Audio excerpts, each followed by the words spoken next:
Thank you very much. Well, yes, some of the old thoughts, even if they are only 25 years old, are very important today.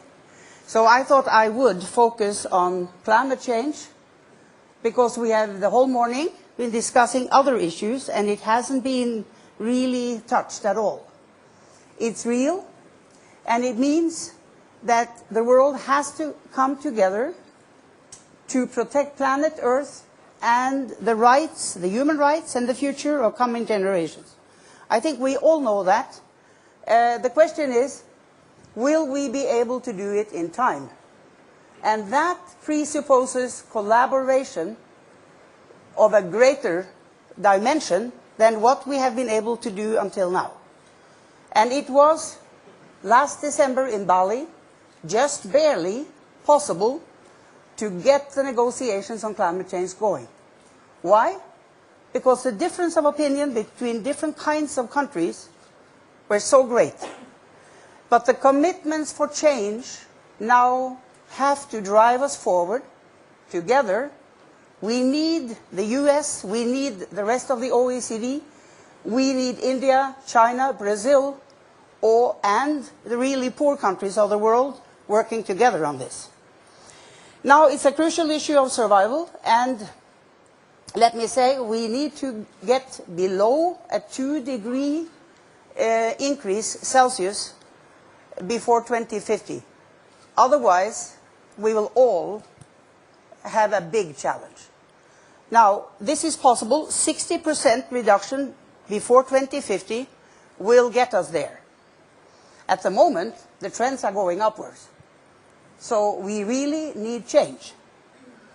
And it means, frankly, decarbonizing the energy sector.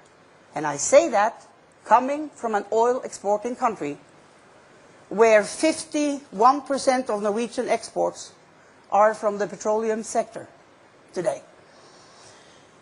We have to have a price on carbon that drives change, because the energy and climate mix is a real one. And we have to have energy, electricity, to African poor countries. We heard this morning, it's not there. Big parts of India, no electricity available. So the need to grow will be there in parallel with the dimension of change that can make this possible for poor countries and rich countries alike. Now I say, is it possible to make change? Well, I have been through some interesting stories that I will share with you briefly. Back in 1990, we were on the road to Rio. We had delivered our common future in London, 1987. We were going on to 5 years after the report that I headed at that time to have the world come together in Rio for change. And in fact, the climate convention was signed in Rio. And that's, in historic terms, quite sensational that it was possible. But we are still struggling with the follow-up. Now, we introduced carbon tax on the Norwegian continental shelf in 1990. There was an outcry, not only in Norway, but around the world from every oil exporting country. How could this Prime Minister make a policy that would undermine the future of the petroleum sector in her own country? That was the issue. What is the situation? Well, I told you about the 51%. It is also 26% today of our GDP is the petroleum sector. 36% of the state income is from the petroleum sector. So although we issued the carbon tax, Norwegian petroleum industry is competitive, it's working, and it has the lowest emissions worldwide. Now that is for me also very important. 1/3 of the world average is what the Norwegian sector emits.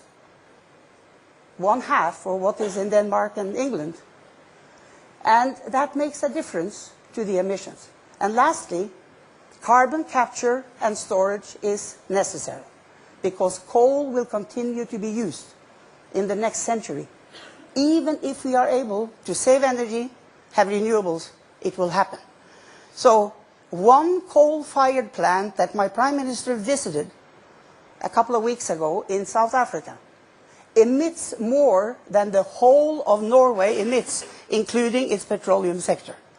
To me, it's a shocking illustration of how important it is that we don't lose pace, and that we put a price on carbon, and that some of that money is used to get down emissions from the emerging economies. Thank you.